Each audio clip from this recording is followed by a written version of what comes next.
millions of roses get handed out on Valentine's Day. But growing roses has an environmental impact worse than many other crops. Start with climate change. Most roses in the US and Europe are imported from warmer climes. All that flying and trucking adds thousands of metric tons of carbon dioxide to the atmosphere. Then there's all the water needed to, well, water the flowers. And the runoff fouled by copious quantities of pesticides needed to make the roses look perfect. There's also the wildlife and workers poisoned by all that fumigation. Add to that habitat destruction where floral plantations displace native forest and wetlands. Finally, there's the refrigeration needed to keep those blooms fresh. The electricity is often produced by burning fossil fuels, and the refrigerant gases also exacerbate climate change. A more sustainable and, possibly, more romantic approach is to go with flowers certified by outfits like Veriflora, or even better, whatever flowers are in season locally. Of course, that's not much help for those of us in wintry climes. Maybe try writing a poem. Let's see, roses are red, violets are blue.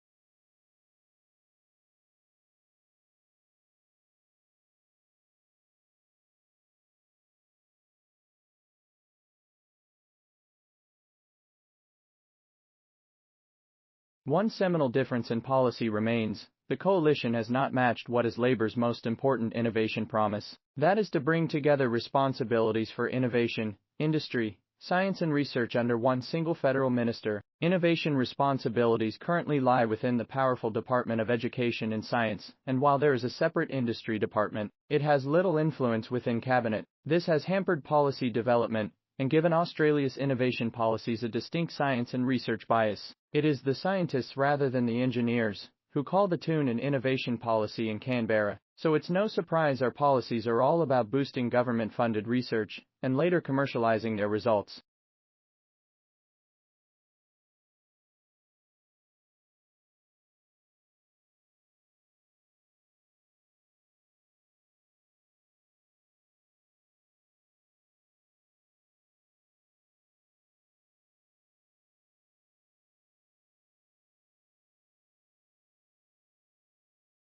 We've decided to adopt, just as a loose theme for the course, a biological theme so that you can see the connections between chemistry and biology and the things you might consider doing in the future. We want you to think about the molecules that are relevant to your body, the processes that occur in your body, the chemistry that's going on and how energy plays a role. And we've divided the course into 4 sections, and after each section, there will be a midterm. The first one is about matter.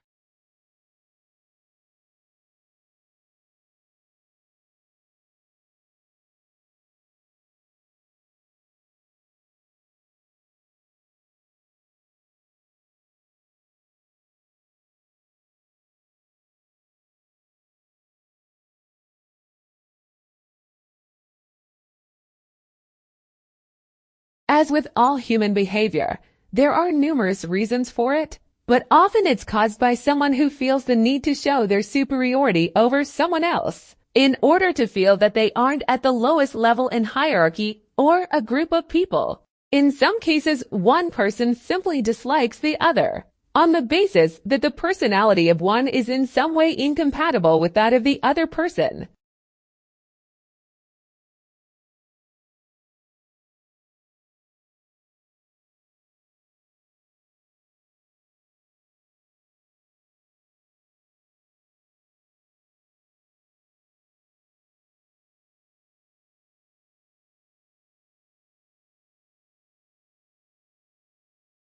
So palm oil is the most widely produced oil crop currently. It's used in a wide range of industries, including food for biofuels and in soaps and shampoo. However, those sectors growing fast, and unfortunately palm oil grows in exactly the same environment as tropical rainforest. So, the use and the development of palm oil, the growth in the sector, is leading to wide-scale deforestation.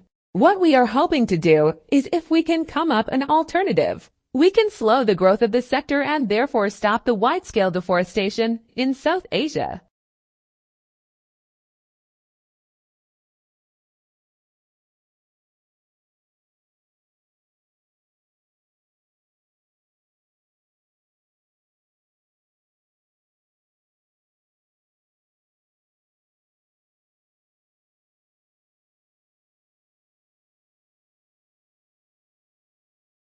The earlier chocolate was quite unpalatable. They used to add things to it to make it more palatable. So for the early chocolate, they didn't know how to extract all the cocoa fat from it. So it was, or could be quite greasy, and if you made it as a drink you'd have this sort of scum on the top. So they used to try and add things to it, like starch and things, to make it a more palatable product.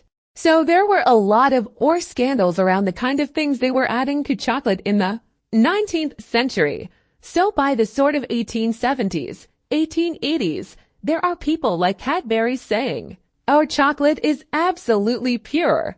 We have this new process, the Van Houten process, which now extracts all this horrible fat that we can use to make eating chocolate. Now we have a pure product."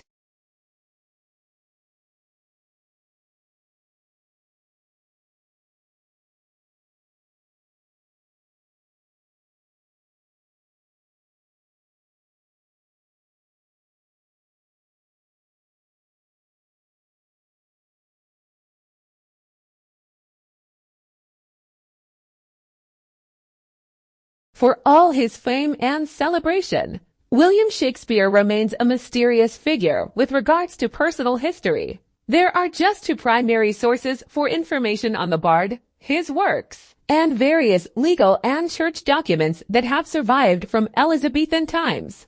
Naturally, there are many gaps in this body of information, which tells us little about Shakespeare the man.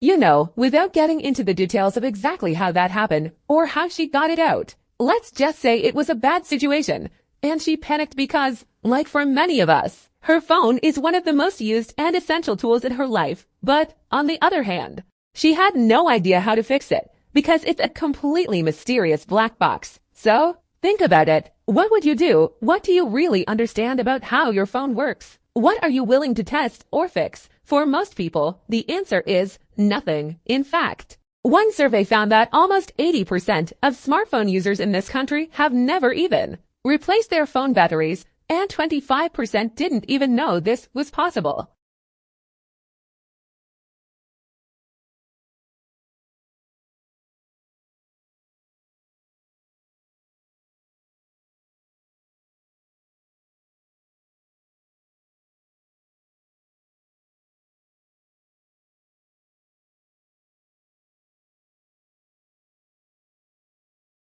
There are some 250 million cars in America, 250 million cars in the country with just over 300 million people, and most of those vehicles, of course, are gas-powered. This poses a huge challenge given the limited supplies of oil and the growing urgency of the global warming crisis. But there is good news, according to our guests today, and that is we have the know-how and the technology to build sleek, fast automobiles that don't use gasoline. These vehicles of tomorrow are powered by hydrogen, electricity, biofuels, and digital technology, and they already exist. So what's stopping us from putting them on the roads? Our guests today will help answer that.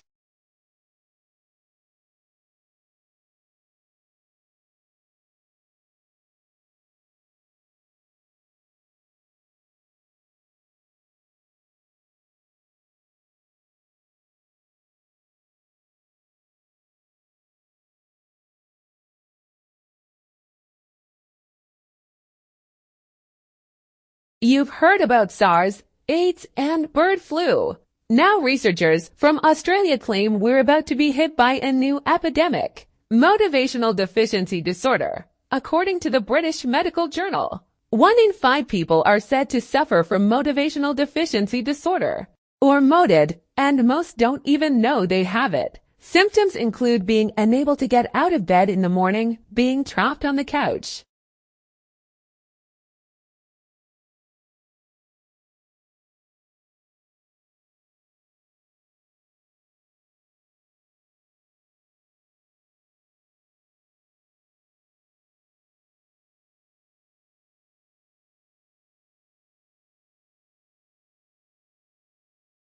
Obviously, this is all relevant to your final assignment, so we're going to talk about it. So until today, we've gone through face-to-face interviews as the main sort of part of interviewing the window. Today we're going to have a look at going to use an email and why they work, why they don't necessarily work, and what are the challenges and some of the things that we need to be understanding, when we are completing such interpreters. So let's start with the foreign one. Obviously, there are a few benefits to them, and they are listed there up on that slide. It's obviously less stressful for those of you who might be a little bit anxious about interviewing.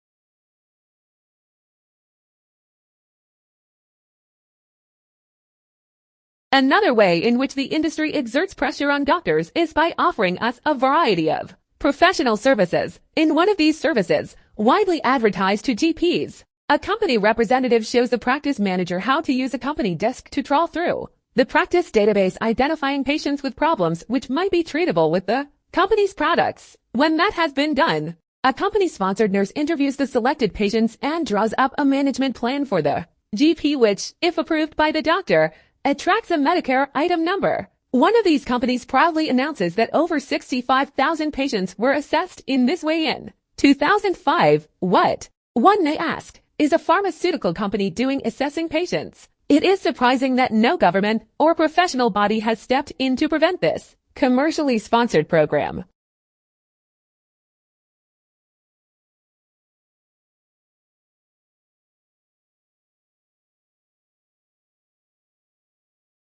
It is about 100 years since that great Canadian-born physician Sir William Osler, Regius Professor of Medicine in Oxford, complained about the increasing influence of the pharmaceutical industry on the medical profession.